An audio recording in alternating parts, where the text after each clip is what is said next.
Good day mga baby ko! For today's video kay mga nanabuto sa tukaguli yung kimamali na patagamit para sa school.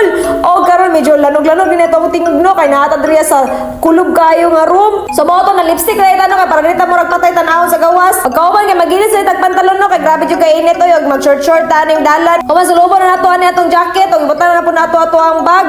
Ang ato rin pambutan na diri no mga cellphone ug wallet kay gamay ra kay nato ang bag diri mabitbit. Pagkauban na og pangandam kay mulakaw na ang tako sa diyang gitagaan kog saging ni auntie. Kay nga na jud na siya kamay natago na mo ang landlady kay ug magluto na siya ug pagkaon niya jud kong tagaan usahay ug karon magmedyas na ta mag-boots na pud ta. So kanina ako ang boots dino hinlo diri no mo nagisulod na ko diri sa kwarto kay bago nang laba. Unya kay naman nagsinamok-samok diring itoy.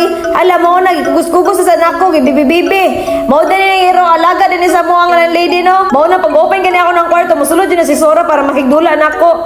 O karon kinana ta diri sa Gmall no kay para mamili na ta sa tong gamit nga ato ang paliton. Ang ayon nila kung wala pa daw kay uniform sa maritime pwede ra daw kay ka mag white t-shirt o di kaya magpulo kag puti dira dapita para mailhan jud ka nga marin. O karon kinangita na gyud ko dira dapita asa man jud diri na barato nga kuha na white t-shirt. Kaysa ako nakita Andrea na puro man gyud ni color nalagi pulo pero mura palalaki man dakura kayo oy. Muna nangutanan ako diri dapita og asa man gyud ang mga pulo o white t-shirt para sa babae. Yung t-shirt